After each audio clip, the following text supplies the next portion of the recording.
أعوذ بالله من الشيطان الرجيم بسم الله الرحمن الرحيم الحمد لله رب العالمين الصلاة والسلام على سيد الأنبياء والمرسلين وآله الطيبين الطاهرين المعصومين وعلى أصحابه المنتجبين أما بعد فقد قال الله سبحانه وتعالى في كتابه المبين وخطابه المتين وقوله الحق وهو أصدق الصادقين بسم الله الرحمن الرحيم انظر كيف فضلنا بعضهم على بعض وَلَلْآخِرَةُ أَكْبَرُ دَرَجَاتٍ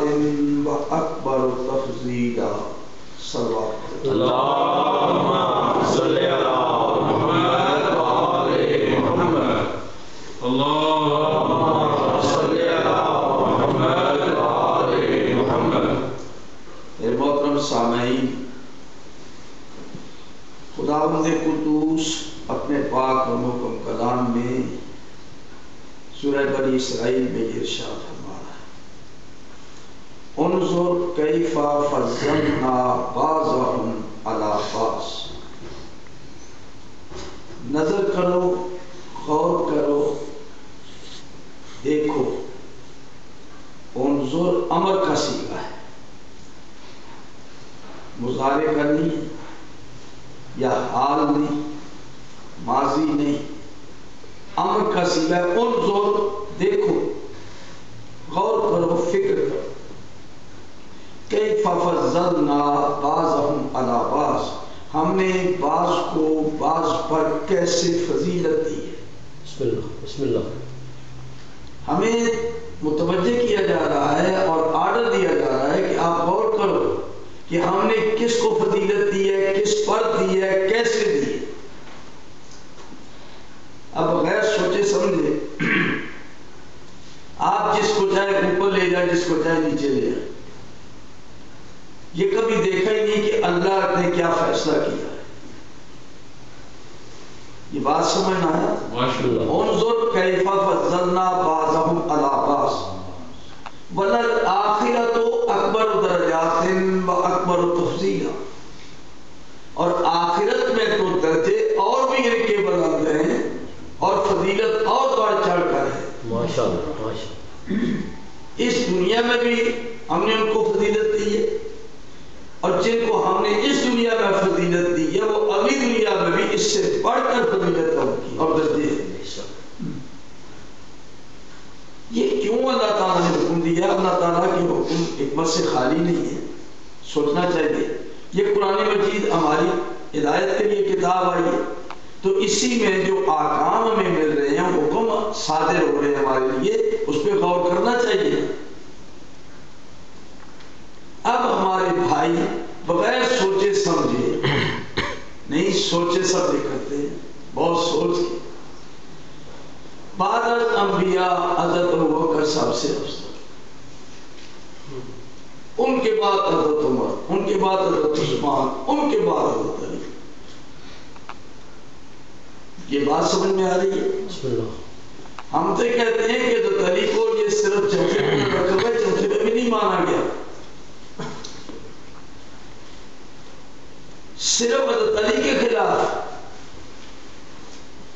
کسی کے خلاف مسلمان نہیں اٹھے۔ سمجھ آ گئی؟ اگر تیسرے نمبر پہ کچھ لوگ اٹھے ہیں تو ان کی اپنی غلطیوں کی وجہ سے، لیکن حضرت علی علیہ السلام ان کے خلاف کیوں اٹھے؟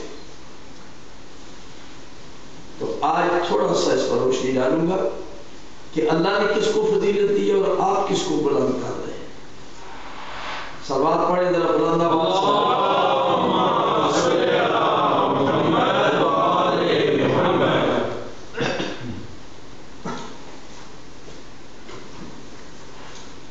یہ میرے پاس ہمارے بھائیوں کی بڑی مشہور کتاب،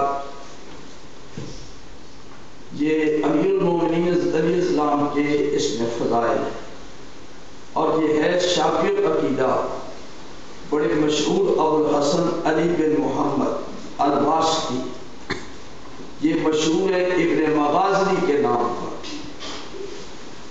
اور ان کی وفات ہوئی ہے 482 ہجری میں، اور وفات ان کی پیدائش ہے تقریباً 410 یا 412 میں۔ توجہ، بڑی پہلے کی کتاب ہے، تقریباً 1000 سال سے ہے۔ اب اس کتاب میں جناب علی مرتضیٰ اور حضرت رسول اکرم کا خلقت نورانیہ بتائی اللہ نے، اور سلیمان راوی ہے اس کے، ان سلیمان قال سمعت حبیبی محمد صلی اللہ علیہ وآلہ وسلم اللہم صلی علی محمد و آل محمد۔ قال سمعت، راوی کہتا ہے کہ میں نے سنا، حبیبی اپنے حبیب، محمد صلی اللہ علیہ وآلہ وسلم، یقول کنت انا وعلی نورا بین یدی اللہ عز وجل یسبح اللہ ذالک النور ویقدسہ۔ حضور ارشاد فرماتے ہیں کنت انا وعلی نورا بین یدی اللہ، ہم اللہ کے حضور، اللہ کے سامنے میں اور علی ایک نور تھے، میں اور علی ایک نور تھے، یسبح اللہ ذالک النور ویقدسہ، یہ نور اللہ کی تسبیح کرتا تھا، اللہ کی پاکیزگی بیان کرتا تھا، یعنی اللہ تعالیٰ کے ذکر کرتا تھا، عبادت میں یہ نور مصروف تھا، نور بیکار نہیں تھا، یہ نور یسبح اللہ، اللہ کی تسبیح کرتا تھا، وَيُقَدِّسُهُ، اللہ کی پاکیزگی بیان کرتا تھا۔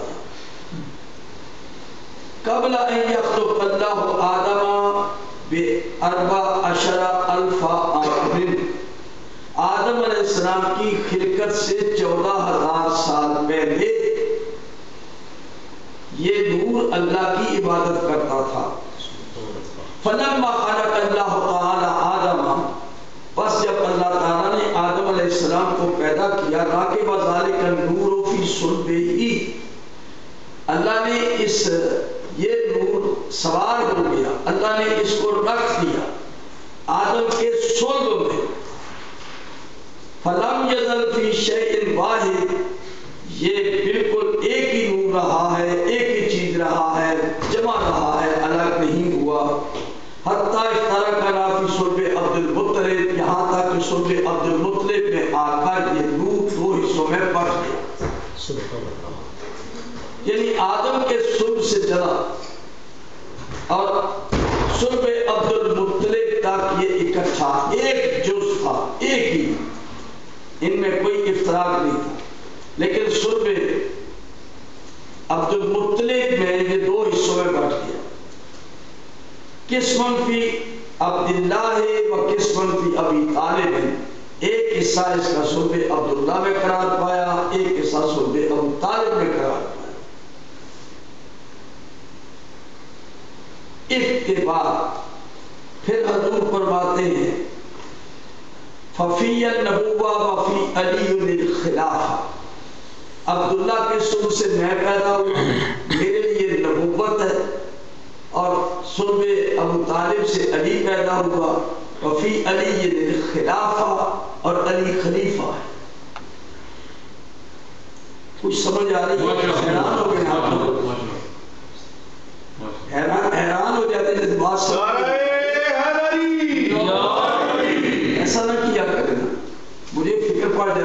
سمجھ بھی نہیں آئی. ایسا دیکھیے یہ اب آیت کے ذیل میں اس حدیث کو پڑھیں. سب سے بڑے مفسر قرآن مجید کے رسول اکرم ہیں. ان سے پڑھ کر کوئی مفسر ہے یا اس کو بیان کر سکتا ہے؟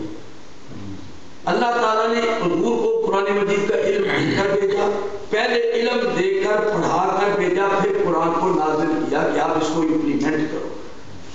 یہ نہیں ہے کہ قرآن جب آیا تو اس وقت آپ نے پڑھا.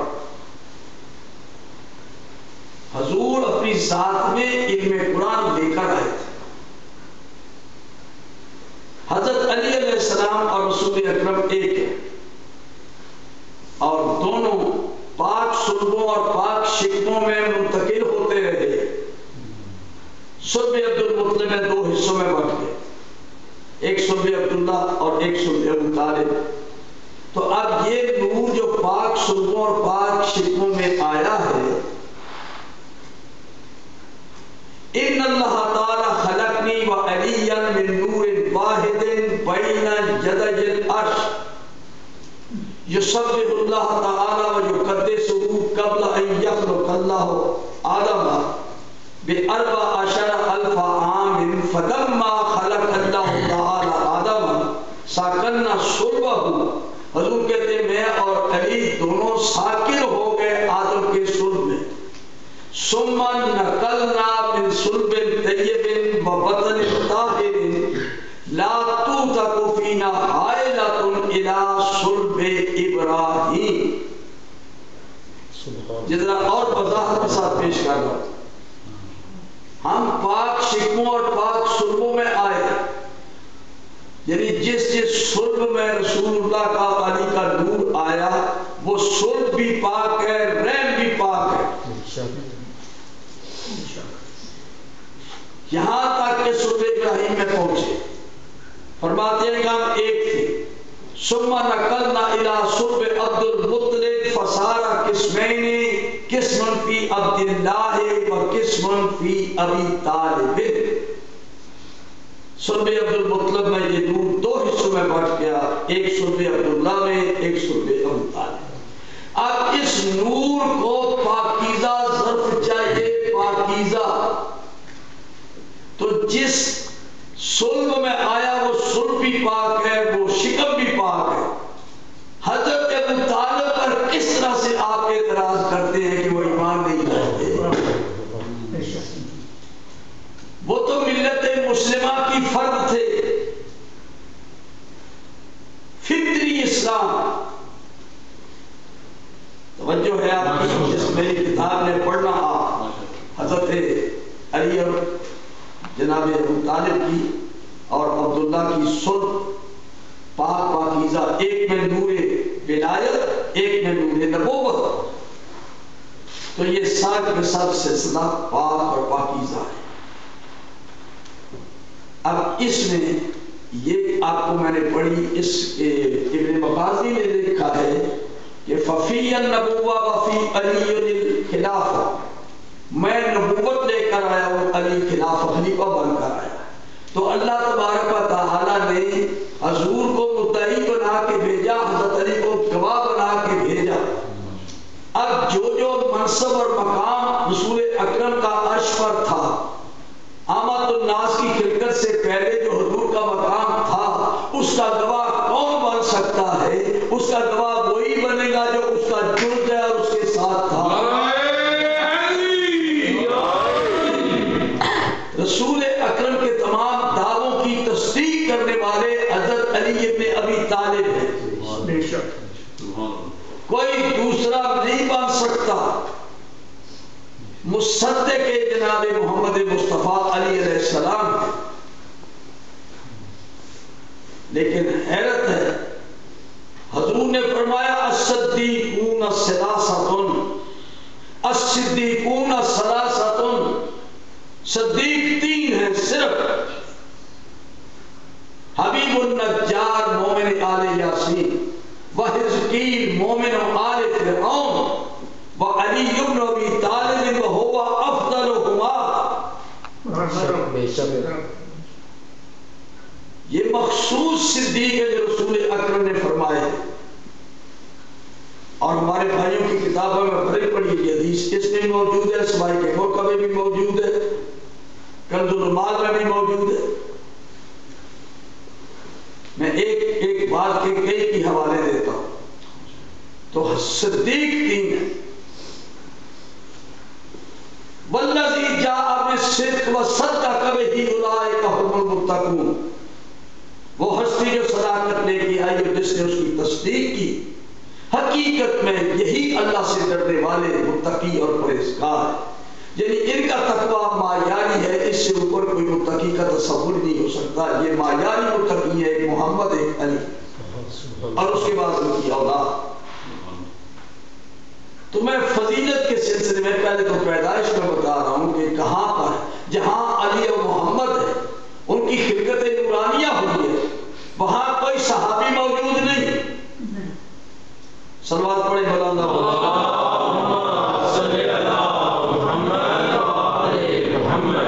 ایک دفعہ پھر صلوات پڑھیں۔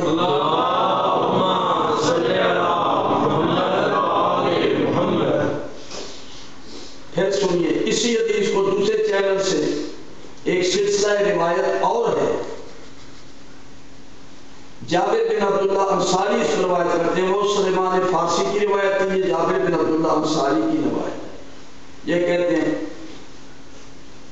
جناب رسالت میں آپ ارشاد فرماتے ہیں، ان اللہ عز و جل انزل قطعة من نور فاسکنها فی صلب آدم فساقها حتی قسمها جزئین۔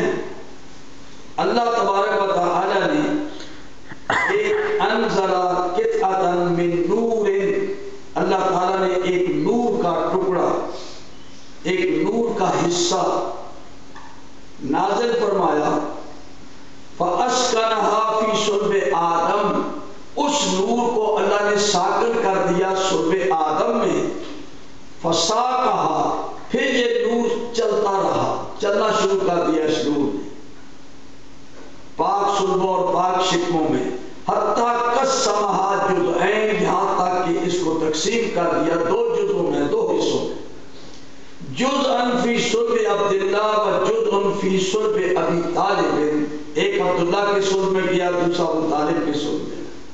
فَأَخْرَجَنِي نَبِيًّا وَأَخْرَجَ عَلِيًّا وَصِيًّا۔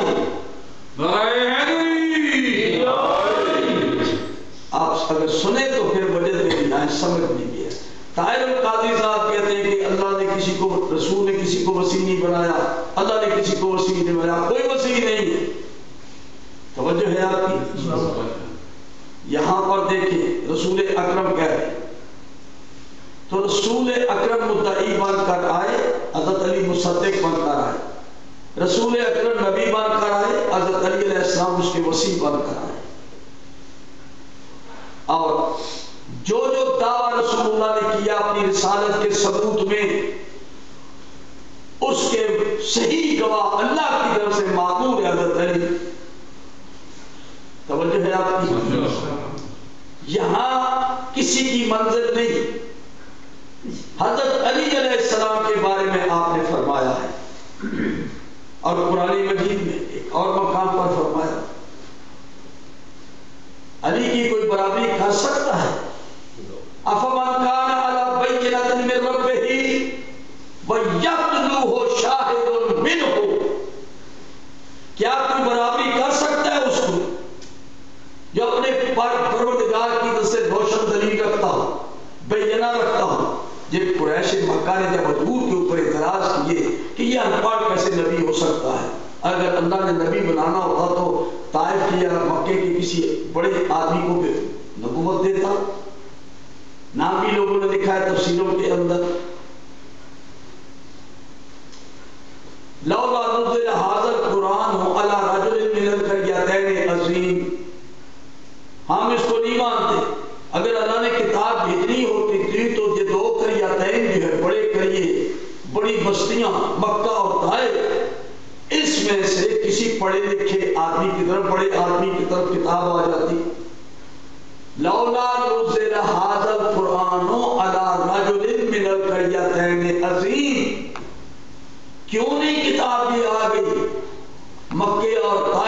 کسی بڑے آدمی کے اوپر، یہ محمد کے اوپر کیسے آ گئی؟ یہ تو ان پڑھ ہے۔ توجہ ہے آپ کی؟ اب اس میں اس کا گواہ بنا کے بھیجا تھا۔ اب جس وقت یہ کافروں نے یہ کہنا شروع کیا، اللہ تعالیٰ نے پھر چیلنج کر دیا، افمن کان علی بینۃ من ربہ، کیا کوئی ہے تم میں، تم کہتے ہو کہ طائف میں فلاں ہونا چاہیے تھا، مکے میں فلاں ہونا چاہیے تھا، ولید بن مغیرہ کی طرف آنا چاہیے تھا، یا فلاں کی طرف آنا چاہیے تھا، تو اللہ تعالیٰ نے چیلنج کر دیا، افمن کان علی بینۃ، کوئی ہے تم میں جو روشن دلیل رکھتا ہو، جس دلیل کو محمد لے کر آئے کہ روشن دلیل کے اوپر ہے، اور یہ بینہ ہے قرآن مجید، روشن دلیل ہے۔ توجہ ہے آپ کی؟ افمن کان علی بینۃ، کیا کوئی ہے اس بینہ کے اوپر اتنی دلیل رکھتا ہے اپنی صداقت کی؟ کوئی مکے میں پڑھا لکھا کسی یونیورسٹی میں ہے جو اللہ کی طرف سے دلیل رکھتا ہو، بینہ لے کر آیا ہو؟ تم ان پڑھ کے اللہ نے بینہ دے کے بھیجا ہے، یہ قرآن دے کے بھیجا ہے، قرآن کا معلم بن کر آیا ہے، اور اس کا معلم بنا کے آپ کو معمور کیا ہے، جو علمہم الکتاب والحکمہ، کتاب اور حکمت کی تعلیم دو ان کو۔ تو جو اس اتنی بڑی کتاب کا معلم بن کر آئے، اللہ اس کو ڈیپیوٹ کرے کہ آپ نے یہ کتاب پڑھانی ہے، تو بندہ کہے کہ نہیں ان پڑھ، سوچنے کی بات ہے۔ تو چیلنج کیا اللہ تعالیٰ نے ان لوگوں کو جو کہہ رہے تھے کہ یہ ابو ویل ثقفی کو ہونا چاہیے تھا طائف میں سے، یا ولید بن مغیرہ کو ہونا چاہیے تھا، یہ بڑے آدمی تھے، مالدار بھی ہیں، اولاد بھی ہے، یہ پڑھے لکھے ہیں، ان کی طرف آنی چاہیے تھی کتاب، ادھر کیوں آ گئی؟ تو اللہ نے ان کو چیلنج کیا، کیا یہ تمہارے جتنے بھی ہیں ان کے پاس کوئی دلیل ہے جو محمد دلیل پیش کر رہا ہے؟ وَيَتْلُوهُ شَاهِدٌ مِّنْهُ، اور اس کے پیچھے پیچھے اس کا ایک گواہ بھی آ رہا ہے، وہ بینہ لے کے آیا ہے، بینہ کے ساتھ ساتھ گواہ بھی لے کر آ رہا ہے۔ يَتْلُوهُ شَاهِدٌ مِّنْهُ وَمِن قَبْلِهِ كِتَابُ مُوسَىٰ إِمَامًا وَرَحْمَةً۔ سبحان اللہ، مجھے بڑا لطف آتا ہے لیکن آپ معذور نہیں ہو رہے اس سے۔ یعنی کتنے فضائل ہیں امیر المومنین کے، اور وہ چیلنج اللہ کر رہا ہے کہ نکالو کوئی بندہ، تو محمد کو پڑھ کے ٹال دے، لوگوں کو پروپیگنڈا کرتے یہ نبی نہیں ہو سکتا، یہ رسول نہیں ہو سکتا، اس پر کیسے کتاب آ گئی؟ تو اللہ تعالیٰ نے چیلنج کر دیا ہے تم میں کوئی جو روشن دلیل رکھتا ہو اور پھر اس کے پیچھے پیچھے گواہ آ رہا ہو؟ یہ گواہ کون ہے؟ یتلو ہو، اس کے پیچھے پیچھے آئے، شاہد ایک گواہ، من ہو اسی میں سے، انا و علی من نور واحد، ایک نور جب دو حصوں میں بنا تو اب ایک مدعی بن کر آیا، دوسرا اس کا گواہ بن کر آیا کہ ہم کس کس منزل سے آئے ہیں۔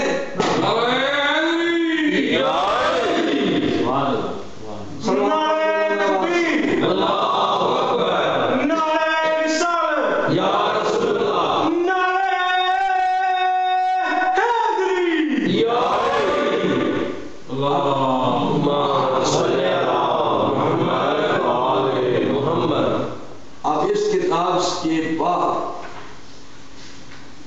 یہ 13ویں صدی ہجری کی یہ کتاب ہے، وہ ہے 5ویں صدی ہجری کی، اور یہ ہے 13ویں صدی ہجری کی، سلسلہ ملال ہے، اور یہ بھی اہل سنت لکھنے والے ہیں، ان کی تحقیق ہے۔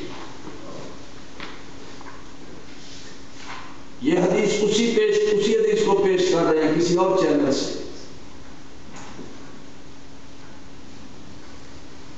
قال رسول اللہ صلی اللہ علیہ وآلہ وسلم کنت انا و علی نورا، میں اور علی ایک نور تھے، بین یدی اللہ تعالی، ہم اللہ تبارک و تعالیٰ کے حضور، اللہ کے سامنے ہم ایک نور تھے، یسبح اللہ ذلک النور و یقدسہ، یہ نور اللہ کی تسبیح بیان کرتا تھا، اللہ کی پاکیزگی بیان کرتا تھا. قبل ان یخلق اللہ آدم ب14 الف عام فلما خلق اللہ تعالی آدم اودع ذلك النور فی صلبہ.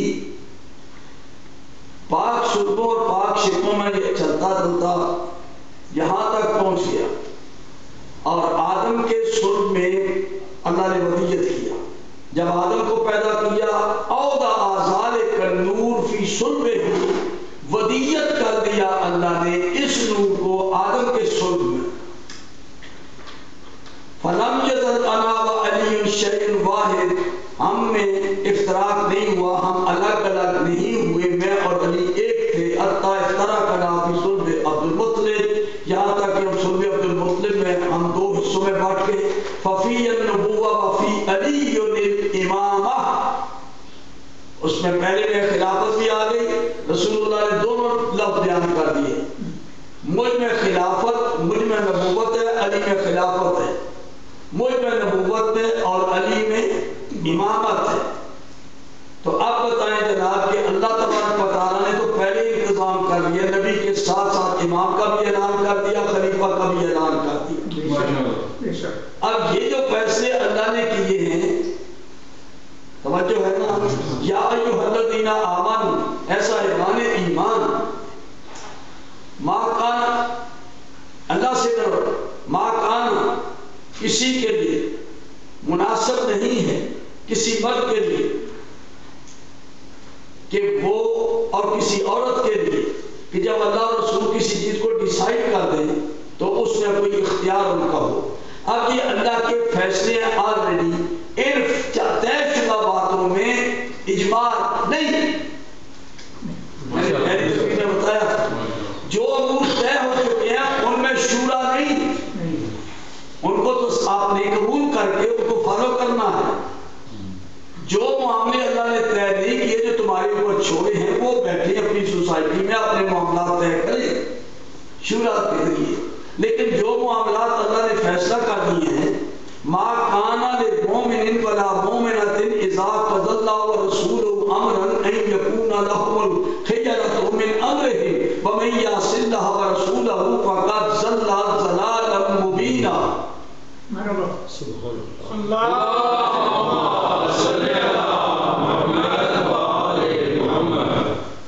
قرآن پاک پڑھ کے میں سنا رہا ہوں آپ کو، اس سے بڑھ کر اور دلیل کیا ہو سکتی ہے؟ کسی مومن کو، کسی مومنہ کو اختیار نہیں کہ جب اللہ رسول کسی معاملے کو فیصلہ کر دے، طے کر دے اور تم اس کو تبدیل کرو.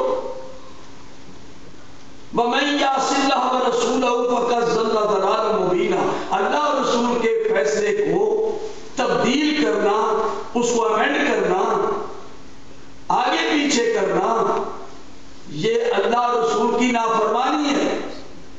اسی آیت میں اللہ کہہ رہا ہے کہ جو اللہ اور رسول کی نافرمانی کرے گا، اللہ رسول کے فیصلے کو پسے کچھ ڈال کے پھر اسی سبجیکٹ، اسی موضوع کے بارے میں اپنا فیصلہ صادر کرے، اللہ کے فیصلے کو فراموش کر دے، بلا دے، تو پھر اللہ کا بھی نافرمان، رسول کا بھی نافرمان، پھر وہ بنتا رہے کچھ، وہ پرلے کر دے گا، گمراہ ہے.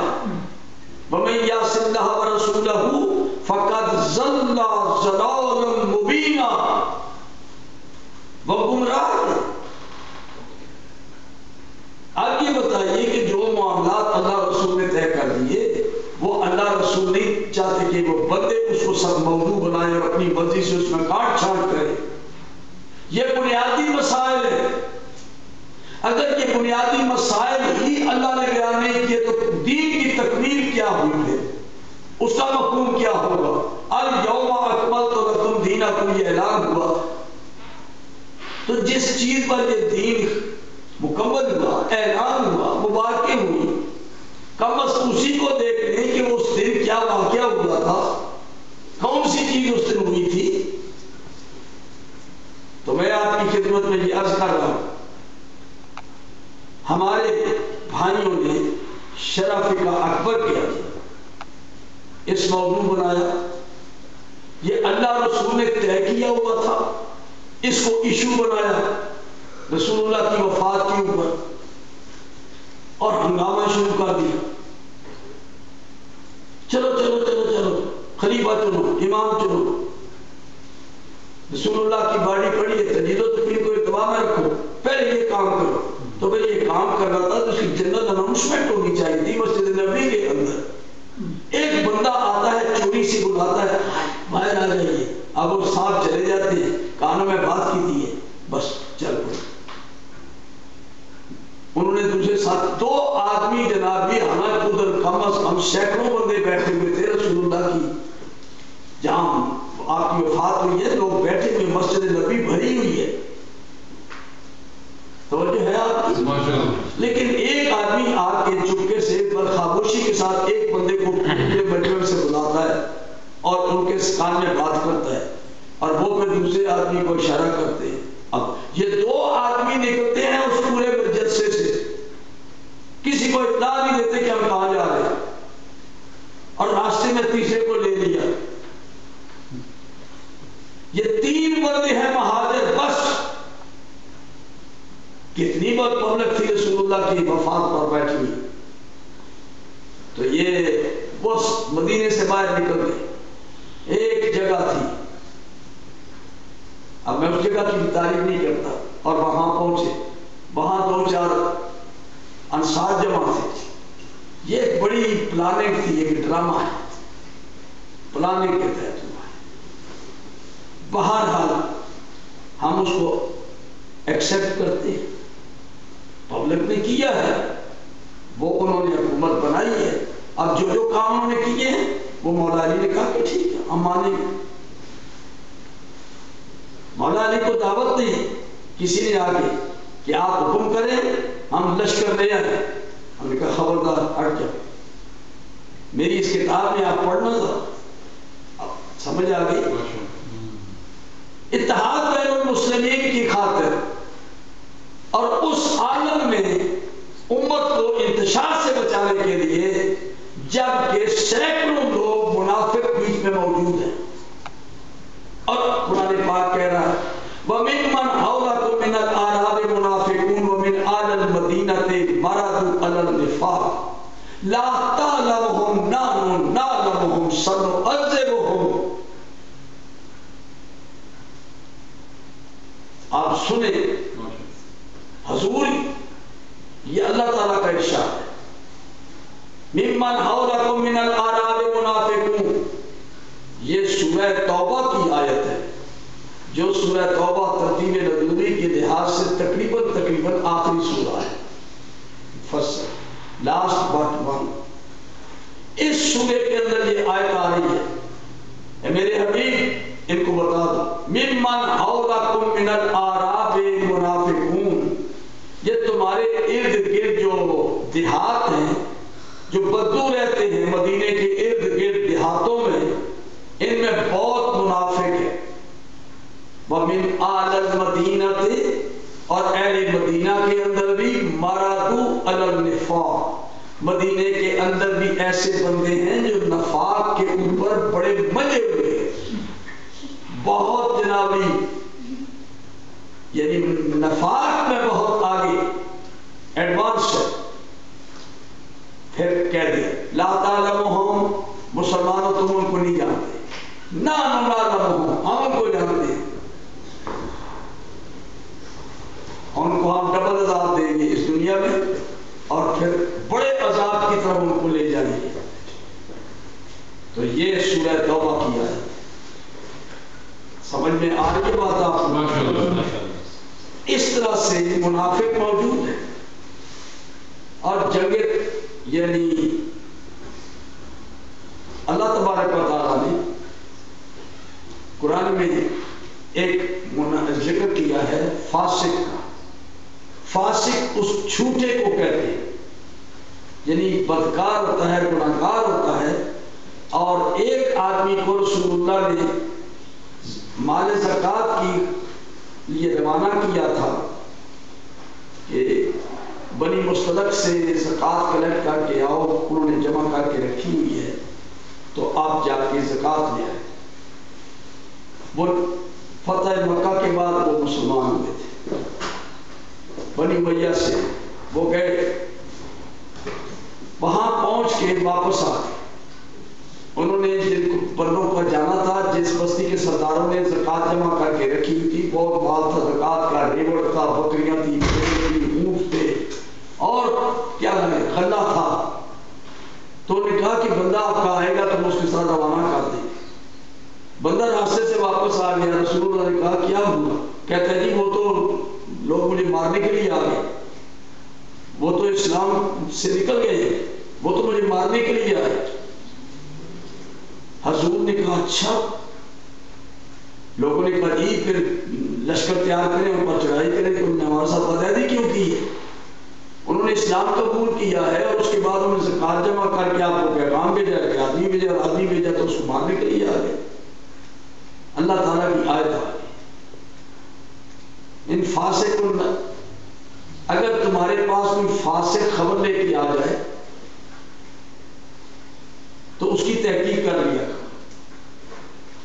کہیں فاسق کی جھوٹی اطلاع پر اگر آپ نے تیاری کر لی تم سے جنگ کریں گے تو بعد میں پچھتانا پڑے گا. تو یہ فاسق کون تھا؟ مسلمانوں میں ایسے لوگ تھے جو رسول اللہ کی موجودگی میں جھوٹ بول رہے تھے. تو رسول اللہ کے بعد وہ کیوں جھوٹ نہیں بنا سکتے؟ جھوٹی حدیثیں کس طرح سے آپ کہتے ہیں کلہم عدول، سب صحابی عادل ہیں، سب جسٹ ہیں. فَإِن جَاءَكُمْ فَاسِقٌ بِالنَّبَإٍ، اگر کوئی فاسق خبر لے کے آ جائے فَتَبَيَّنُوا، اس کی تحقیق کر لو، فوراً ایکشن میں نہ آ جاؤ. تو ایک بندہ رسول اللہ کو غلط سٹیٹمنٹ دے کے تو اللہ تعالیٰ نے اس کا نام اس کو کہا ہے فاسق. فَإِن جَاءَكُمْ فَاسِقٌ بِنَبَإٍ، اگر فاسق کوئی خبر لے کے آئے فَتَبَيَّنُوا، اس کی تحقیق کر لو کہ بعد میں آپ کو پچھتانا نہ پڑے. تو میں عرض کرنا چاہتا ہوں کتنے فاسق تھے اور کتنے فاجر تھے. سماعت پڑھے ذرا بلند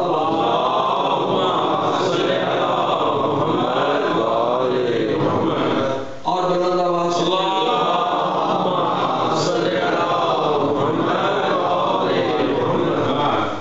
دیکھیے یہ ہمارے بھائی کی عقائد کی کتاب ہے جس کو میں پیش کر رہا ہوں. موضوع میرا یہی ہے انظر کیف فضلنا بعضهم علی بعض. تو آپ کو ڈٹرمن کرنا ہوگا. آپ یہ نہیں کہ سارے کے سارے برابر، نبی برابر نہیں، رسول برابر نہیں، جو معصوم ہے. تلک الرسل فضلنا بعضهم علی بعض، یہ گروہ مرسلین ہم نے بعض کو بعض پر فضیلت دی. وَلَقَدْ فَضَّلْنَا بَعْضَ النَّبِيِّينَ عَلَى بَعْضٍ، ہم نے بعض نبیوں کو بعض پر فضیلت دی. نبی برابر نہیں، رسول برابر نہیں، تو صحابی کسی نبی کے کیسے سارے برابر ہو سکتے ہیں؟ یہ بنیادی عقیدہ ہی غلط ہے، عقل کے خلاف، قرآن کے خلاف، حدیث کے خلاف. اور اب ذرا ایک بڑی عبرتناک بات ہے، عقیدہ بیان ہوگا ہمارے بھائیوں کی. وَالصَّلَاةُ خَلْفَ كُلِّ بَرٍّ وَفَاجِرٍ مِّنَ الْمُؤْمِنِينَ جَائِزَةٌ، ہیڈنگ، عنوان. اسلام میں دین کے اندر ہر نیک اور ہر بد، یعنی نیک کے لیے لفظ استعمال کیا بر، ٹھیک ہے. وَالصَّلَاةُ خَلْفَ كُلِّ بَرٍّ، بر کہتے ہیں نیک، ہر نیک بندے کے پیچھے نماز. وفاجر، اور فاجر کے پیچھے، من المؤمنین جائزۃ، نیک کے پیچھے بھی فاجر کے پیچھے بھی نماز جائز ہے، فاسق کے پیچھے بھی نماز جائز ہے. یہ فاسق بندہ تھا جس نے شراب پی کے کوفے میں، یہ گورنر تھا حضرت عثمان کے زمانے میں، تو صبح کی نماز 4 رکعت پڑھا دی.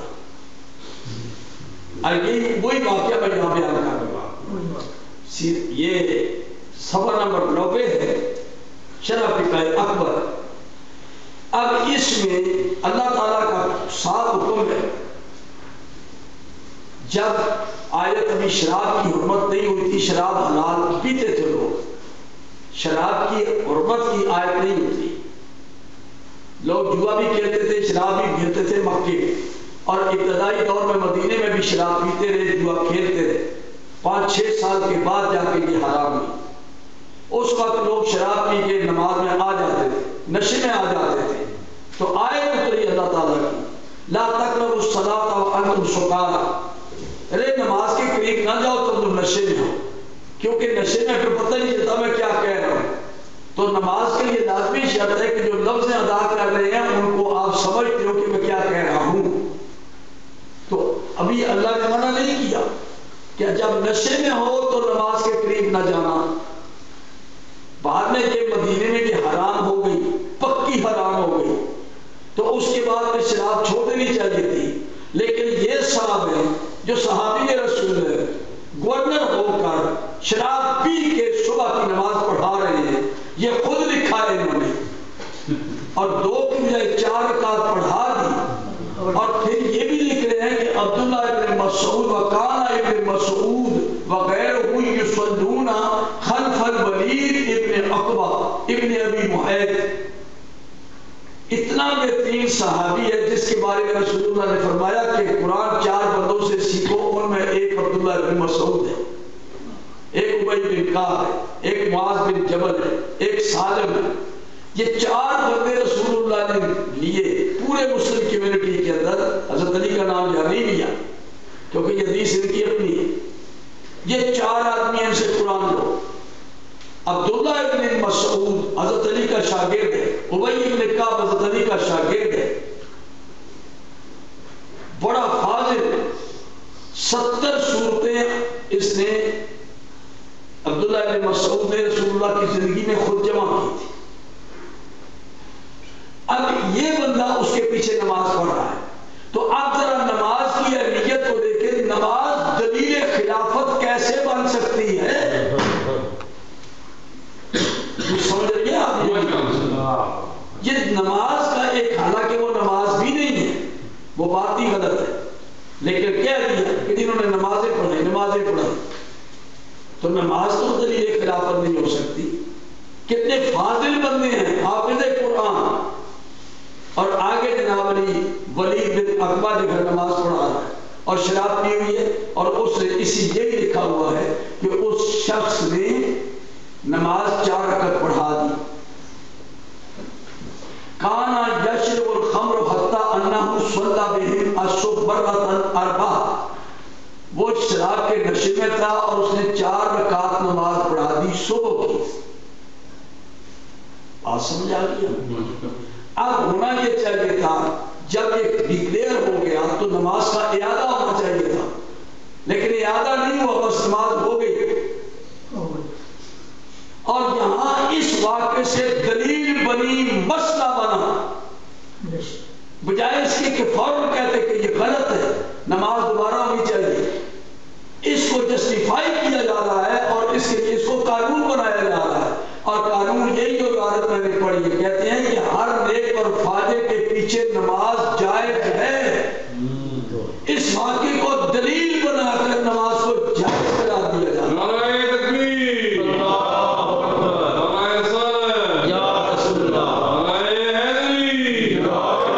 حضور اس طرح سے فضیلتیں دی جاتی ہیں، اس بندے کو جناب لکھ رہے گا یہ امام، اسی کے پیچھے نماز پڑھ لی تو ہو گئی نماز۔ یہاں تو کمنٹ کرنے چاہیے تھی، یہاں پر اس کو تردید کرنی چاہیے تھی۔ شارع جو شرح لکھ رہا ہے 10ویں صدی کے 11ویں صدی میں آ کر، وہ لکھ دیا تھا نا کہ یہ غلط ہے۔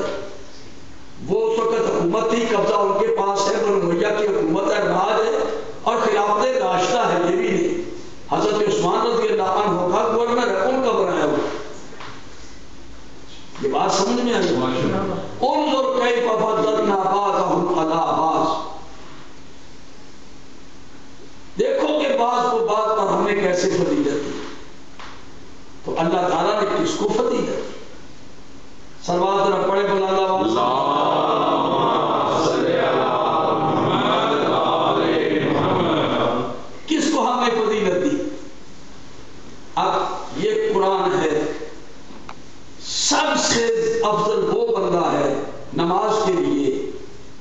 حضور کا فرمان، اور یہ فقہ کی کتاب میں اپنی جگہ موجود ہے، مشکات شریف سے میں پڑھ رہا ہوں کہ پیش نمازی کی کوالیفیکیشن بیان کی گئی ہے وہاں جو سب سے زیادہ عالم ہے قرآن کا، عالم با عمل، ٹھیک ہے، جس بندے کو قرآن کا علم ہے اور وہ با عمل ہے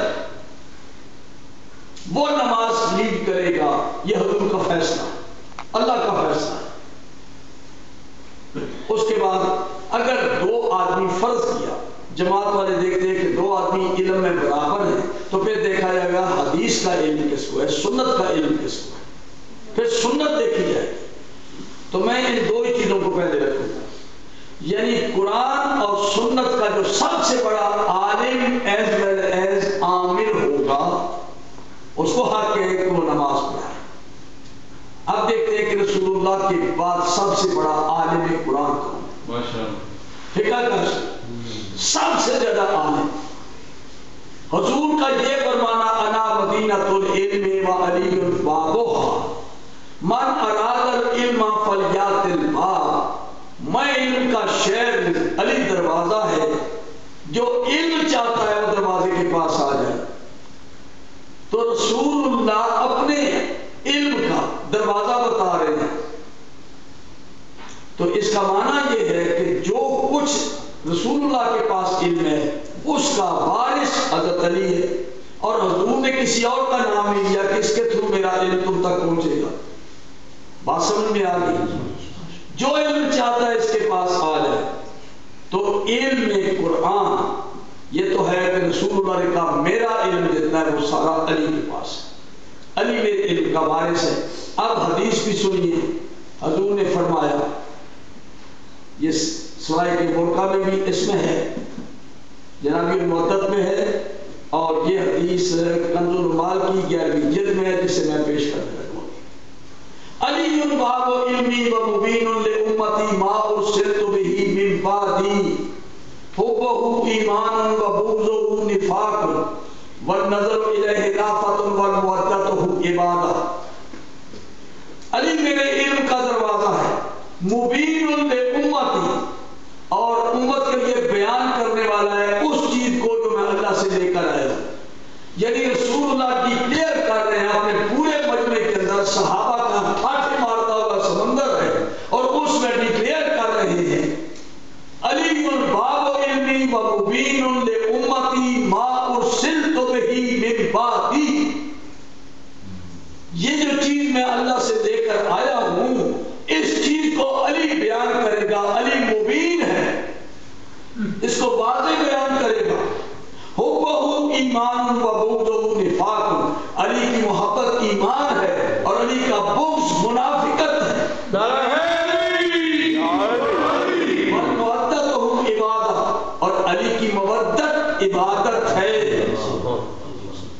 علی علیہ السلام کو دیکھیں، امیر المومنین مقام فخر پر کھڑے ہو کے کہتے ہیں سلونی سلونی عن کتاب اللہ، سلونی سلونی عن کتاب اللہ. اللہ کی کتاب کے بارے میں مجھ سے پوچھو، میں جانتا ہوں کون سی آیت کہاں اتری، کیسے اتری، کس پر اتری، کس کے شان میں اتری. میں ظاہر کو بھی جانتا ہوں، باطن کو بھی جانتا ہوں، ناسخ کو بھی جانتا ہوں، منسوخ کو بھی جانتا ہوں، مطلق کو بھی جانتا ہوں، مقید کو بھی جانتا ہوں. بتاؤ، سب نے لکھا ہے. یہ ریاض النظرہ میں یہی حدیث میں دعویٰ محب الدین طبری لکھ رہا ہے کہ سوائے علی علیہ السلام کے پورے مسلمانوں میں رسول اکرم صلی اللہ علیہ وسلم کے بعد کسی شخص نے یہ دعویٰ نہیں کیا آج تک.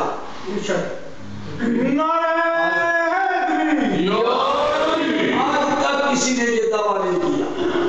حضرت علی علیہ السلام نے کہا تھا، اس نے لکھا ہے کہ سلونی کا دعویٰ کرنے والے صرف ایک علی ہے رسول اللہ کے بعد، اور انہوں نے کوئی قید بھی نہیں لگایا.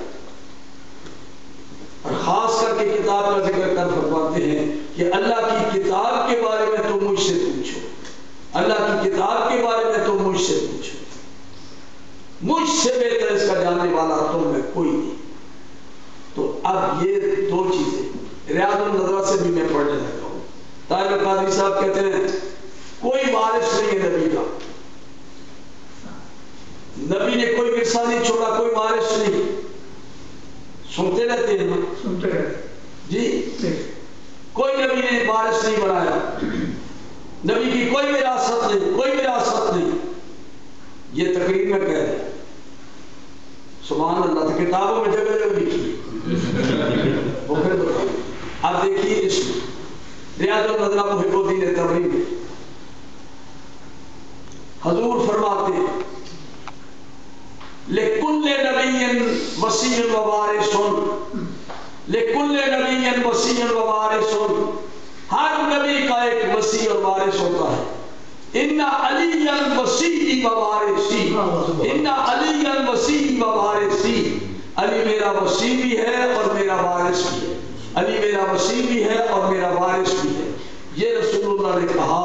مجمع بیٹھا ہوا تھا, حضرت علی علیہ السلام نے جانتے تھے لیکن حضور سے کہوانا چاہتے تھے کہ تھوڑی اس کی تشریح ہو جائے, وضاحت ہو جائے.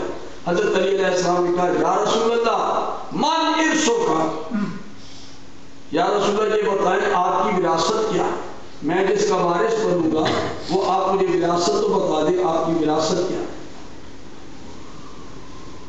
حضور نے فرمایا, اب یہ صفحہ نمبر 123 ہے, ریاض النظرہ کی دوسری جلد ہے, اور ذکر و اختصاص بالولایت والارث, یہ عنوان ہے کہ حضرت علی کی یہ خصوصیت ہے, اس کی خصوصیات کے سلسلے میں کہ ولایت اور وراثت میں علی کا کتنا حق ہے. رسول اللہ اس کو عنوان قائم کیا ہے.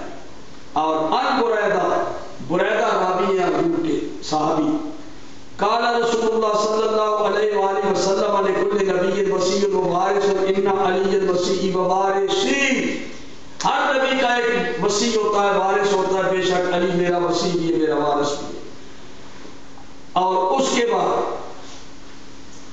انس, اس کو چھوڑے, قال علی یا رسول اللہ من ارثو کا, یا رسول اللہ بتائیے وہ آپ کا ورثہ کیا جس کا میں وارث بنوں. وہ ورثے کی وضاحت کر دے. سمجھ آئی, سننا چاہتے ہیں من ارثو کا یا محمد. اب ارث کیا ہے جس کا میں وارث بن رہا ہوں. تو حضور نے فرمایا علی تم نہیں جانتے کہ نبیوں کا ورثہ کیا ہوتا ہے, نبیوں کا ورثہ کیا ہوتا ہے. حضرت علی نے کہا میں جانتا ہوں لیکن آپ کی زبان مبارک سے سننا چاہتا ہوں اور مجمع کو سنوانا چاہتا ہوں کہ رسول اللہ کی زبان سے یہ الفاظ لکھتے ہیں. توجہ ہے آپ کی. اگر میں نے ترجمہ کر دیا تو کہیں گے یہ علی خود بناتا رہا. یہ آپ کی زبان مبارک سے اس کی تشریح ہونی چاہیے کہ آپ کو ورثہ ہے کیا جس کا آپ مجھے وارث بنا رہے. تو آپ نے کہا جو سارے نبیوں کا ورثہ ہے وہی میرا. اب سارے نبیوں کا کیا ہے؟ پھر علی علیہ السلام نے پوچھا بتائیے آپ نبیوں کا کیا ورثہ ہے. تو اب رسول اکرم نے اس کو ڈیفائن کیا ہے, اس کو اسپیسیفائی کیا ہے کہ وہ ورثہ کیا ہے. کتاب اللہ و سنت نبی. ایک نبی جب جاتا ہے تو جو اس کے پاس صحیفے ہیں یہ اللہ کی کتاب ہے, ایک وہ چھوڑ کے جاتا ہے, ایک اپنی سنت چھوڑ کے جاتا ہے. توجہ ہے آپ کی. انہوں نے مان لیا کہ بالکل نبی کا ورثہ اللہ کی کتاب, اس کی سنت, بالکل صحیح. تو اب رسول اللہ کہہ رہے ہیں کہ علی میرا وارث ہے. ورثے کی بھی آپ نے تشریح کر دی کہ وہ کتاب اللہ ہے اور سنت رسول ہے. تو اس کا معنی یہ ہے کہ اب کتاب بھی علی سے ملے گی, سنت رسول بھی علی سے ملے گی. پہ بلند تر صلوات.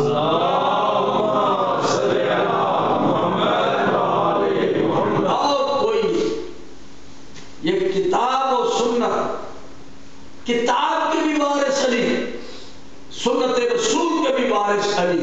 یعنی علی سب سے زیادہ آگاہ ہیں, ویل انفارمڈ ہیں کہ رسول اللہ کا اٹھنا بیٹھنا چلنا پھرنا سونا جاگنا. کیوں؟ سب سے زیادہ موقع حضرت علی کو ملا ہے رسول کے ساتھ ایسوسیشن کا, ان کے ساتھ رہنے کا, مل بیٹھنے کا. 3 سال کے بچے تھے تو یہ میرے ساتھ رہے گا۔ تو اب حضرت علی علیہ السلام بچپن سے لے کر رسول اللہ کے وصال تک رسول اللہ کے ساتھ ساتھ ہیں، کسی جنگ میں جدا نہیں ہوئے، کسی موقع پر جناب پیچھے ایبسینٹ نہیں ہوئے، ہر وقت ساتھ ساتھ ہیں۔ جتنا رسول اللہ کے بیہیویئر، ایٹیچیوڈ اور ان کی حرکات و سکنات سے واقف علی ہے، اتنا کوئی صحابی نہیں ہے۔ نعرہ تکبیر،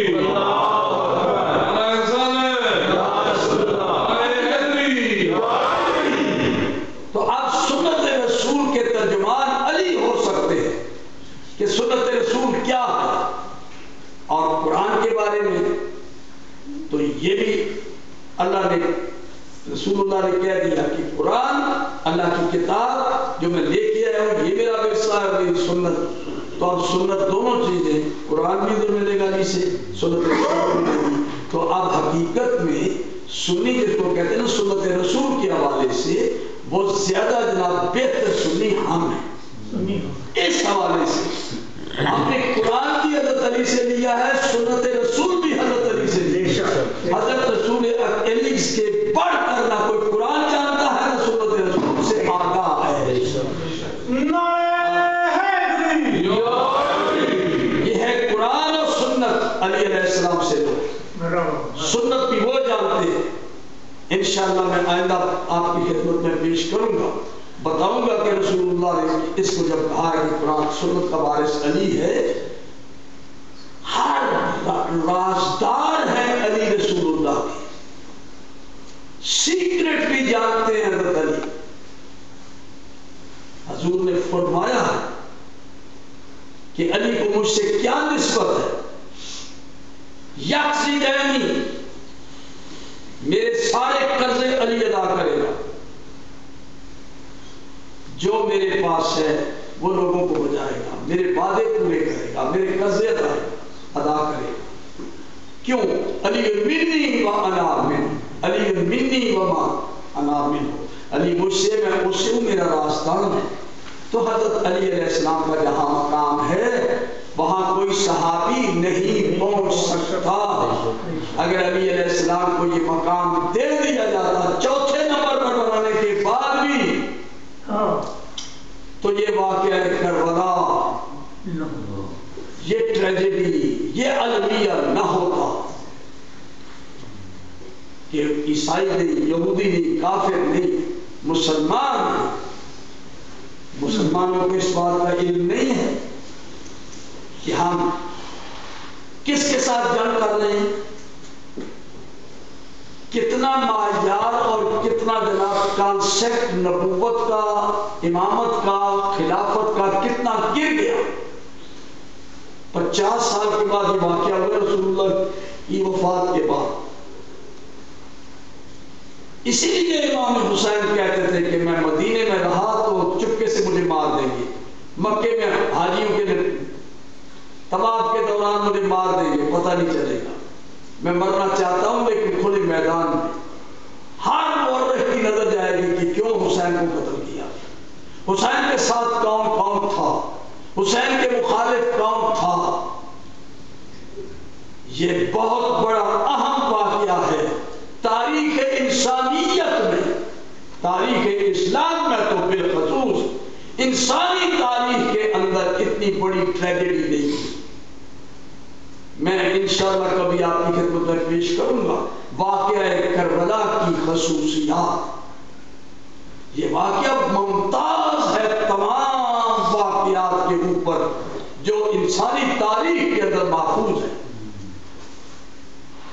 دیکھو، ایک طرف رسول اللہ کا کلمہ پڑھنے والی امت ہے، head of the Muslim state, اس کا حکم ہے حسین ورسز اسٹیٹ۔ یہ کوئی دو قبیلوں کی جنگ نہیں ہے، ہیڈ آف دی اسٹیٹ کا حکم ہے، یزید کا حکم ہے۔ امام حسین نے اس کو ریفیوز کیا کہ میں اس کو ریکگنائز نہیں کرتا۔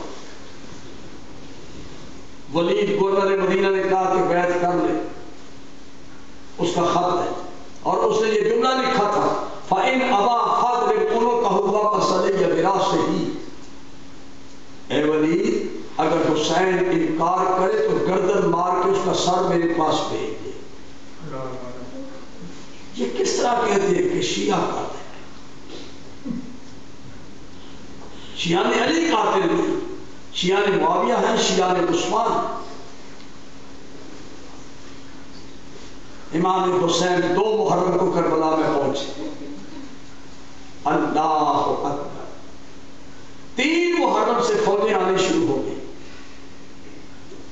امام حسین علیہ السلام نے جب قدم رکھا، انہوں نے آپ کا راستہ روکا، اس نے کہا یا تو کوفے چلو تو یا پھر یہیں پہ آپ ڈیرے ڈالیں، میں آپ کو آگے نہیں جانے دوں گا۔ امام علیہ السلام نے پوچھا اس جگہ کا نام کیا ہے؟ لوگوں نے بتایا اس جگہ کا نام ہے کربلا۔ تو امام علیہ السلام نے پڑھا انا للہ و انا الیہ راجعون، یہ زمین ہے کرب و بلا کی، میرے بابا علی مرتضیٰ نے مجھے اسی زمین کا نقشہ دکھایا، رسول اکرم نے خواب میں یہی زمین مجھے دکھائی،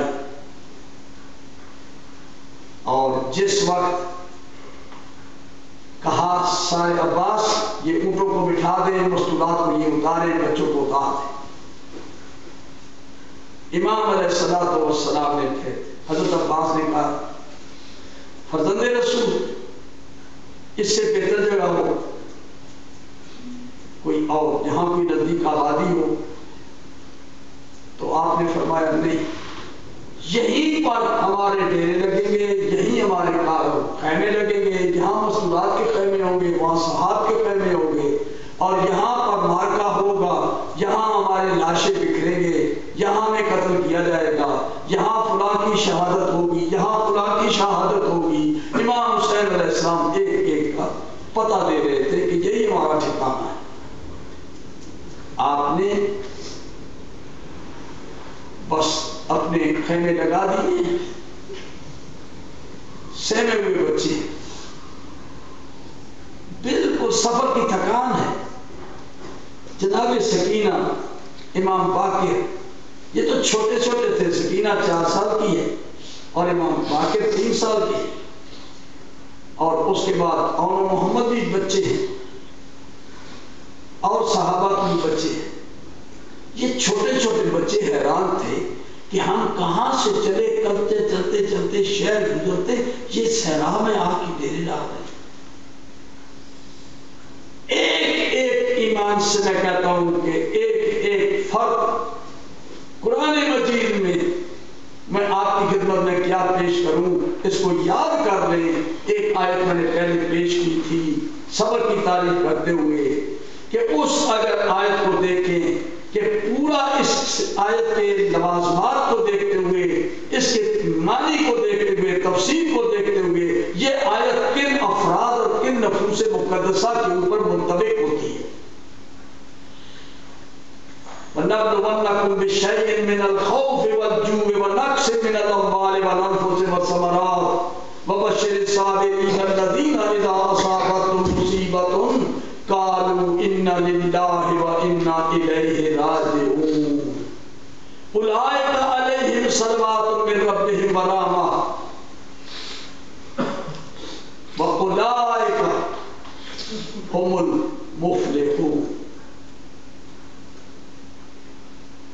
اولئک هم المہتدون، یہ ہستیاں ہیں جو امتحان میں پورے اترے اور اللہ تعالیٰ سے سرٹیفکیٹ مل رہا ہے، انعام مل رہا ہے، صلوات علیہم من ربہم، ان پر درود و سلام ہے، ان پر درود و سلام ہے۔ انہوں نے بھوک میں، پیاس میں، مال کا نقصان، جان کا نقصان، اولاد کے نقصان میں، مشکل سے مشکل مرحلے میں صبر و استقلال کا مظاہرہ کیا ہے۔ کسی بچے نے شکایت نہیں کی امام حسین سے، کسی مستور نے شکایت نہیں کی، ہر مصیبت میں کہا رضا بے قضائی و تسلیما لامرے، پروردگارا میں تیرے ہر حکم پر سر نیاز جھکاتا ہوں، میرے اللہ ہر جو مصیبت آ رہی ہے تیرے نام پر، تیری راستے میں چلتے ہوئے میں اس کو گلے سے لگاتا ہوں۔ کوئی حرف شکایت نہیں ہے، کسی بچے نے شکایت نہیں پیاس برداشت نہیں کر سکتے، ہم بھوک برداشت نہیں کر سکتے، یہ جنگل کا یہ سفر ہر بچہ سہما ہوا ہے، خائف ہے، مگر یہ سوچ رہے ہیں کہ ہمارے ساتھ کیا ہو رہا ہے۔ ایسے بچوں کی تربیت ہوئی ہے کسی ایک بچے نے بھی، اور جب مرنے کے لیے ان کو کہا تو بڑھ بڑھ کر مرنے کی تیاری ہے۔ اب دیکھیے وہ ابراہیم اور اسماعیل آئے میدان کربلا میں، دیکھیں آپ نے جو خواب دیکھا ہے اس کی تفصیل کربلا میں امام حسین نے پیش کی ہے۔ وہ ایک راز تھا۔ علامہ اقبال نے تو یہی کہا ہے، اللہ اللہ بھائی بسم اللہ پدر مانا ذبح نظیم آمد پہ سر، سر ابراہیم و اسماعیل بود یعنی ہاں اجمال را تفصیل بود۔ وہ ابراہیم اور اسماعیل کی قربانی کا تو ایک راز تھا، وہ راز جہاں کھل رہا ہے اس کی تفصیل پتہ چل رہی ہے کہ اصل مقصد کیا تھا اللہ کا۔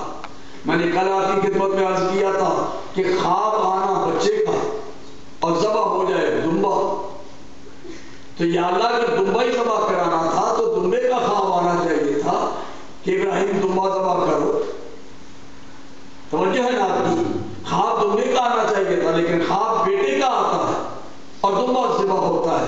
یعنی خدا دیکھنا چاہتا ہے کہ باپ اور بیٹا صبر و تسلیم کی منزل میں کہاں تک جاتے ہیں۔ جو صبر و تسلیم کی منزل ہے اس کی ہائیسٹ اور پیک ڈگری پر باپ بیٹا پہنچے ہیں اور اللہ سے سند لی ہے فَأَسْلَمَا وَتَلَّهُ بِالْجَبِينِ۔ جب وہ دونوں جھک گئے اللہ کی دل کے سامنے، اللہ کی فرمان کے سامنے، وَتَلَّهُ لِلْجَبِينِ اور پیشانی کے بل لٹا دیا بیٹے کو، تو آواز آئی قَدْ صَدَّقْتَ رُؤْيَا إِنَّا كَذَلِكَ نَجْزِي الْمُحْسِنِينَ۔ اے ابراہیم تو نے خواب کو سچ کر دیکھا ہے، ہم نیکی کرنے والے کو ایسی جزا دیتے ہیں۔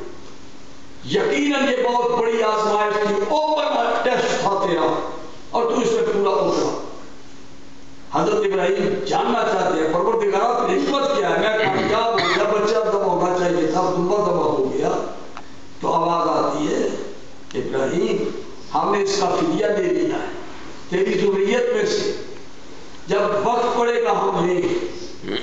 ہم اس طرح نہیں چاہتے کہ کوئی باپ بیٹے کو پکڑ کے ذبح کرنا شروع کر دے، نہیں، کوئی وجہ ہوتی ہے۔ جب میرا مشن میرا دین خطرے میں ہوگا اور سوائے قربانی کے نہیں بچے گا۔ بار بار امام حسین کو یہی خواب آتے ہیں۔ جب قبر رسول میں گئے امام حسین تو خواب کیا دیکھا، قبر رسول میں سو گئے، رسول اللہ آتے ہیں، بیٹا حسین یہ حسن ہے، یہ تیرے بابا علی ہے، یہ فاطمہ زہرا ہے، یہ جناب نوح علیہ السلام ہے، یہ موسیٰ ہے، یہ ابراہیم ہے، یہ سب تیرے استقبال کے لیے تیار ہے، سب تیری اس ہمت کے منتظر ہیں۔ دین اب خطرے میں ہے، اگر تو اس کو نہیں بچائے گا تو سارے نبیوں کی محنت برباد ہو جاتی ہے، سارے نبیوں کی محنت برباد ہو جائے گی، کیونکہ اللہ کے پاس اب نہ نبی ہے نہ کوئی کتاب ہے، وہ تو آخری کتاب بھی یہی ہے، اور اس کتاب کی دھجیاں بکھیر کے رکھ لی لوگوں نے، کلمہ پڑھنے والوں نے اس کی توہین کی، بے حرمتی کی، اور اپنی مرضی سے اس کے ترجمے کیے اور اپنے سوٹیبل جناب جو ان کو چاہیے تھا وہ مسئلہ نکالا، اپنی مرضی سے تعبیر کی ہے، اور آل رسول کو انہوں نے اپنا نشانہ بنایا۔ تو دیکھیے امام حسین علیہ السلام کو یہ کس طرح ہر دوسرے دن، تیسرے، چوتھے، پانچویں ہر روز ایک لشکر آ جاتا ہے، کسی میں 4000 آدمی ہے، کسی میں 5000 آدمی ہے، کسی میں 2000 آدمی ہے، 30,000 کا لشکر جمع ہو گیا امام حسین کے خلاف۔ ایک لشکر آیا، جناب سکینہ دوڑی آئی، بابا کے دامن پکڑ لیا، دامن پکڑ کے جناب سکینہ کہتی ہے بابا ہم دیکھ رہے ہیں جتنے لشکر آتے ہیں، بڑے بڑے ہتھیار ہیں، گھوڑے ہیں، نیزے ہیں، تلواریں لے کر، وہ سب ہمارے خلاف آتے ہیں۔ سکینہ نے بابا دیکھو، بابا خاموش کیوں ہیں؟ بابا مجھے یہ تو بتائیں، ہم آل رسول ہیں، ہماری عصمت کدھر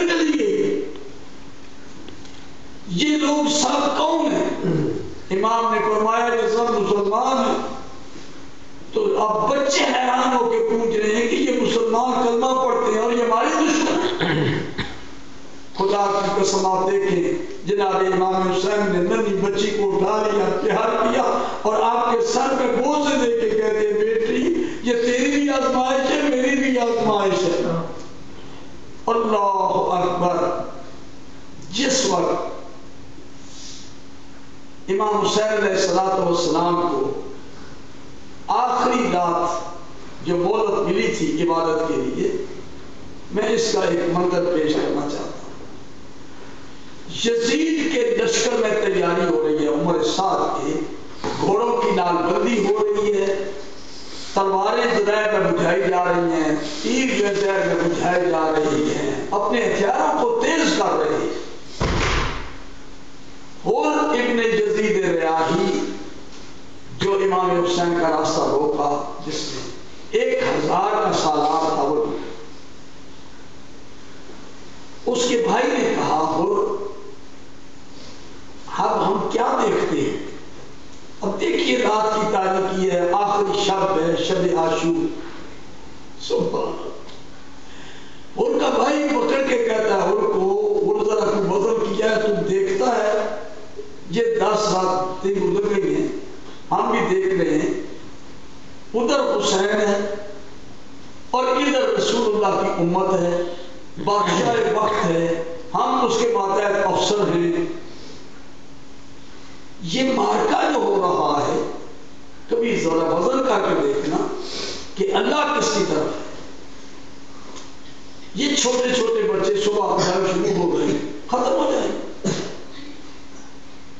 وہ اپنے بھائی کا اندازہ لگانا چاہتا تھا کہ یہ چونکہ جرنیل ہے، 1000 بٹالین کا کمانڈر ہے، انعام کا لالچ ہے، اس کو انعام ملنا تھا بہت بڑا خود۔ تو بھائی نے کہا کہ ذرا، بھائی کا دل پسیجا ہوا ہے، اس کو کہتے ہیں چلو ذرا، ہمارا لشکر تو کیل کانٹے درست کر رہا ہے، ہتھیار درست کر رہا ہے، گھوڑوں کی ناپتی ہو رہی ہے، جنگ کی تیاری ہو رہی ہے، اور وہ کیا کر رہے ہیں؟ کچھ قدم چلے آل محمد کی خیام کی طرف، قریب نہیں آئے، بہت تھوڑے سے دور فاصلے پر درمیان میں آ کے کھڑے ہوئے۔ یہ کھڑے ہوئے کہ ایک منظر ان کو دیکھنے میں آیا۔ جناب سکینہ دوڑی ہوئی نکلی خیمے سے، اور حضرت بریر حمدانی سامنے کھڑے تھے۔ جناب سکینہ نے کہا کہ چچا میرا بھیا دم توڑ رہا ہے، اس کا پانی نہیں ہے، جلدی سے کوئی پانی کا تحویل کر سکتے ہیں؟ بریر حمدانی نے کہا شہزادی میں تیرے آقا سے اجازت لیتا ہوں۔ امام حسین علیہ السلام سے بریر حمدانی کہنے کہ آقا مولا مجھے اجازت ہے میں بچوں کے لیے پانی کی سبیل کروں؟ تو انہوں نے کہا کہ یہ 500 ناری تیر کمان لے کے انتظار میں ہے اور یہ ہمیں پانی نہیں دینے دیں گے، بہرحال تم کر سکتے ہو سبیل تو کرو۔ بریر حمدانی اپنے ساتھ چند صحابیوں کو لے کر مشکیزیں لے کر چلے۔ جس وقت دریا کے کنارے پیرا لگا ہوا ہے اور وہاں جو کمانڈر تھا اس سے خطاب کیا، بریر حمدانی نے کہا کہ تم جانتے ہو کہ منظر حسن کے اوپر تمہارے گھوڑوں کی زبانیں نکلی ہوئی تھی، تم تھکے ماندے آئے تھے، یہ ان کے لشکر کی بات ہے۔ تو میرے مولا نے حضرت عباس کو حکم دیا تھا، اگرچہ ہمارے بچے ساتھ ہیں اور پانی کی ضرورت تھی لیکن نے پرواہ نہیں کی، مشکیزوں کے دانے کھول دیے تھے، اور امام حسین نے تمہیں بھی پلایا، تمہارے جانوروں کو بھی پانی پلایا، اپنے بچوں کا پیاس برداشت کر لی لیکن تمہارے جانوروں اور بندوں کو سب کو پانی پلایا۔ تمہیں یاد ہے؟ اب پانی بند کیے ہوئے ساتھی سے پانی تم نے بند کیا ہوا ہے، بچے حسین کے تڑپ رہے ہیں، کچھ تو اس یاد رکھو اس احسان کو، بس صرف بچوں کے لیے ایک مشکیزہ مجھے پانی کا بات نہیں۔ کچھ لوگوں نے کہا کہ نہیں، حاکم کا حکم نہیں، جس سے بات ہوتی ہے کہتے ہیں حسین یزید کے سامنے جھک جائے تو ہم دریا کا رخ بدل دیں، یہ شرط وہاں بھی ہوئی۔ تو خیر اس وقت پھر بریر نے جب کہا، بریر حمدانی نے، تو ایک آدمی نے کہا اچھا آ جاؤ، تو میرے ساتھ جاؤ اور مشکیزہ ایک بار کیا۔ ایک مشکیزہ بھرنے کی اجازت ملی۔ بریر ہمدانی مشکیزہ بھر کے بڑے خوش ہو رہے تھے کہ کم از کم وقتی طور پر بچوں کی تو پیاس بجھ جائے گی، چھوٹوں کی۔ مشکیزہ اپنے ساتھیوں سمیت جنابری پہنچے، اب اتنے خوش ہو رہے تھے اور بچوں کو کہہ رہے تھے آپ انتظار کریں میں پانی لے آتا۔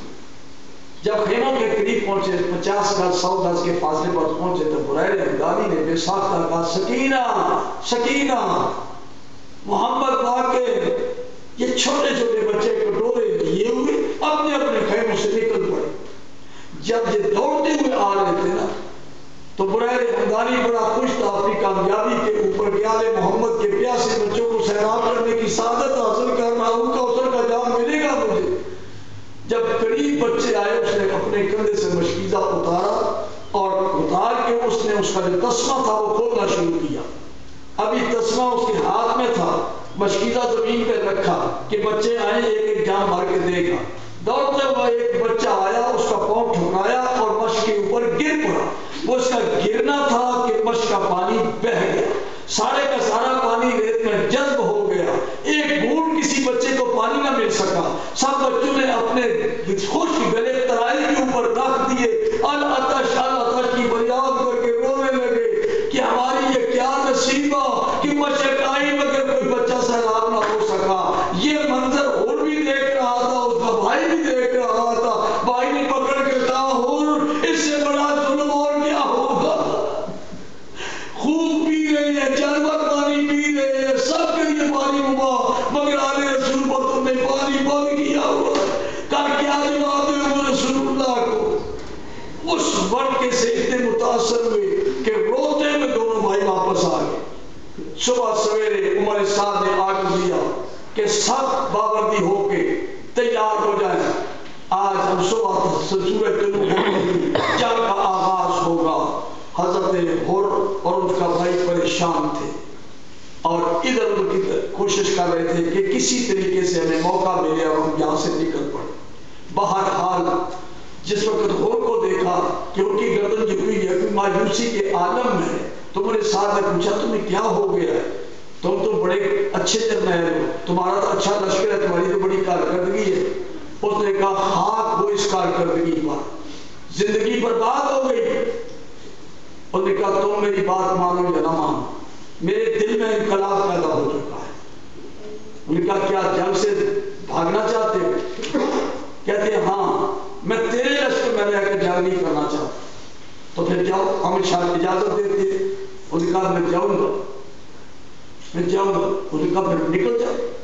اب جب وہ وہاں سے نکلا، اور کا بھائی بھی ساتھ ہے، بیٹا بھی ساتھ ہے، نوکر بھی ساتھ ہے، یہ چاروں نے یہ صدا کر لی تھی کہ ہم نے امام حسین کے پاس جانا ہے۔ ادھر امام حسین علیہ السلام جنگ کے احکام اب جاری کر رہے۔ نماز صبح کی ختم ہوئی، علی اکبر نے اذان کہی تھی، صبح کی نماز ختم ہو گئی۔ ختم ہونے کے بعد اب حسین علیہ السلام کرسی پہ بیٹھے اور اپنے صحابہ کو جنگ کے آداب بتا رہے ہیں کہ ہم نے جنگ کیسے کرنی ہے، ہماری تعداد کتنی ہے، دشمن کی تعداد کتنی ہے۔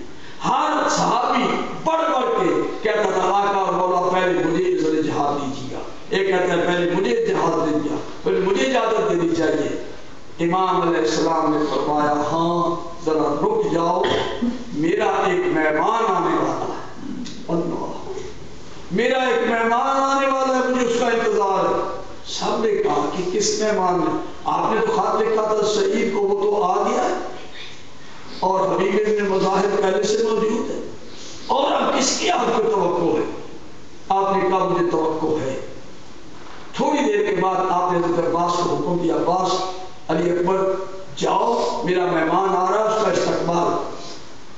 دیکھا کہ عمر سعد کے لشکر سے 4 آدمی آ گیا اور گھوڑے پر سوار اور پورے اپنے ہتھیار حمایت کیے ہوئے، بھائی اس کا ساتھ، بیٹا غلام ساتھ ہے۔ جس وقت حضرت عباس پر نظر پڑی نا تو اپنے گھوڑے سے نیچے ہوتا ہے اور اپنے بھائی کو کہتا ہے کہ میرا امامہ جو ہے کھول کے میری گردن میں ڈال دے، میری تلوار الٹی لٹکا دے، یعنی گلے میں رسی ڈال دیا، اپنا پٹکا ٹربن جن اس کے گلے میں تھی امامہ، اس کے جناب حضرت بھائی کو کہتا مجھے پکڑ لو، تلوار الٹی لٹکا دو، اور میرے گھوڑے کو دوسرے کہا کہ آپ اس کو پکڑ لو، میں پیدل چلوں گا۔ اب حضرت عباس سامنے کھڑے تھے، ان کے قدموں میں غور گر کے کہتا ہے کہ عباس میں معافی مانگنے کے لیے آیا ہوں، مجھ سے بہت خطا ہوئی ہے، کیا مجھے معافی مل سکتی ہے؟ حضرت عباس نے کہا اور جب تو نے ارادہ کیا تھا نا، رات کو جب تو یہاں سے گیا تھا تو میری ماں حضرت عباس کی جناب امام حسین کی والدہ جناب فاطمہ زہرا کی آواز آ گئی، انہوں نے میسج دے دیا کہ حسین تیرا راستہ روکنے والا اور تیرے پاس آئے گا، وہ معافی مانگے گا، تیری طرف سے اس کو معافی دے دے گا۔ ساتھ فاطمہ زہرا نے معافی دے دی۔ امام حسین علیہ السلام تو تیرے انتظار میں ہیں۔ جب ہو چلا اور حضرت عباس کو کہا کہ آقا مولا میری گردن تم پکڑ لو اس طرح سے اور مجھے مجرم کی حیثیت سے آقا کے قدموں پہ گرا دینا۔ حضرت عباس نے کہا میرے آقا نے یہ مجھے نہیں کہا، میں تو تیرا معزز مہمان بن کے استقبال کر رہا ہوں اور تو مجھے اس طرح سے کہہ رہا ہے، میں کس طرح سے یہ کروں، مولا کا حکم نہیں ہے۔ اس نے کہا نہیں میں نہیں جاؤں گا، میں شرمسار ہوں۔ بہرحال جس کیفیت میں بھی ہو سکا حضرت عباس اس کو لے گئے، جب امام کے پاس آئے گرا دیا اس نے اپنے امام کو قدموں میں اور کہتا ہے آقا و مولا سجدہ کے نال مجھ سے بڑی گستاخی ہو گئی ہے، مجھے معاف کر دینا، میری زندگی تو تباہ ہوئی، عاقبت بھی تباہ ہو رہی تھی، آقا اور مولا مجھے معاف کر دے۔ امام حسین نے کھڑے ہو کر گلے سے لگایا اور گلے سے لگا کے کہا اور میں تو تیرا استقبال کے لیے تیاریاں کر رہا تھا، میں تو تجھے مبارکباد پیش کرتا ہوں اس چیز کے اوپر کہ اللہ تبارک و تعالیٰ نے تجھے جہنم سے بچا لیا ہے۔ اور اس کے بعد ادھر خیموں میں اطلاع ملی کہ حسین خوش ہو گئے اور گھوڑ کے ساتھ اس کا بھائی، اس کا غلام اور بیٹا آ گئے۔ وہ ایک جرنیل تھا، بڑے کمانڈر تھا، جناب فاطمہ کی بیٹی ثانی زہرا جناب فضا کو ثانی زہرا نے کہا کہ جاؤ فضا جلدی سے آقا سے اجازت لے کے اور اس کا استقبال کرے، آقا میری طرف سے کو سلام کہنا کہ علی کی بیٹی جناب زینب تمہیں سلام کہتی ہے اور تم اس دن اس وقت ہمارے مہمان ہوئے جب ہمارے پاس کچھ بھی نہیں رہا، گھونٹ پانی کا ہمارے خیموں میں نہیں، کاش تو مدینے میں مہمان ہوتا تو دیکھتا کہ ہم کتنے مہمان نواز ہیں۔ عزاداروں جس وقت جناب زینب کا یہ پیغام لے کے فضا آئی تو کھڑا ہو گیا اور نے کہا میں شہزادی کونین سے معافی مانگتا ہوں، اے زہرا کی بیٹی مجھے گستاخی معاف کرنا۔ جناب فضا نے کہا وہ تو شہزادی تیرا استقبال کر رہی ہے۔ عزاداروں امید بڑھ گئی تھی کہ شاید اور کے آنے سے اور بھی کوئی لوگ آ جائیں گے یا اور کے آنے سے اور کوئی باتیں کرے گا، عمر بن سعد سے شاید یہ جنگ ٹل جائے، بڑی امید وابستہ ہو گئی تھی۔ لیکن جس وقت صبح مار کا شروع ہوا اور تھوٹ نے کہا آقا سب سے پہلے میں جاؤں گا، سب سے پہلے آپ مجھے اذن کارزار دیں گے۔ بہرحال پہلے حملے کے بعد جب ان کو اجازت ملی اور آیا لشکر اعظم کے سامنے اور انہوں نے کھڑے ہو کر ایک خطبہ دیا، بہت پیارا خطبہ تھا۔ اس خطبے کے اندر اتنی جان تھی، میں سارا خطبہ بیان نہیں کر سکتا، یہی کہہ رہا تھا کہ تم کتنے بے وفا ہو، تم جہنم کے گڑھے کے کنارے کھڑے ہو، تمہارا کوئی عمل بھی آپ قبول نہیں ہے، تم رد ہو چکے ہو۔ میں آپ تمہیں دعوت فکر دیتا ہوں کہ سیدہ کے لال کے سامنے آ کر معافی مانگ کے اس ارادے سے ترک کر دو۔ تم یہ خطوط لکھے تھے، بوری کے مطابق جناب خط آئے تمہارے، حسین علیہ السلام کو تم نے دعوت دی، کتنا دھوکہ تم کر رہے ہو سیدہ کے لال کے ساتھ، قیامت دن کیا جواب دو گے؟ اور نے بہت اچھا باز کیا، بہت سمجھایا، لیکن ادھر سے آواز آئی، ایک ملعون کہتا ہے اور جو نصیحتیں کر رہے ہو اس کی اب ہم پر کوئی اثر نہیں ہوگا، اگر چاہتے ہو تو تلوار لے کے ہمارے سامنے آ جاؤ۔ ہور نے آقا سے اجازت لی، اذن کارزار ملا اور ہور نے جنگ شروع کی، چاروں طرف سے گھیرا، کتنے ناریوں کو ہور نے فرنار کیا، کتنے پیادے اس نے مارے، کتنے جناب اس نے سوار مارے۔ آخر لوگ چاروں طرف سے ہور کو گھیر کے تو عمر سعد کے پاس لے جانا چاہتے تھے، عمر سعد چاہتا تھا کہ پکڑ کے لے آؤ میرے سامنے، لیکن اس نے کہا کہ مجھے کوئی پکڑ کے نہیں جا سکتا۔ جب حملہ ہو رہا تھا، آپ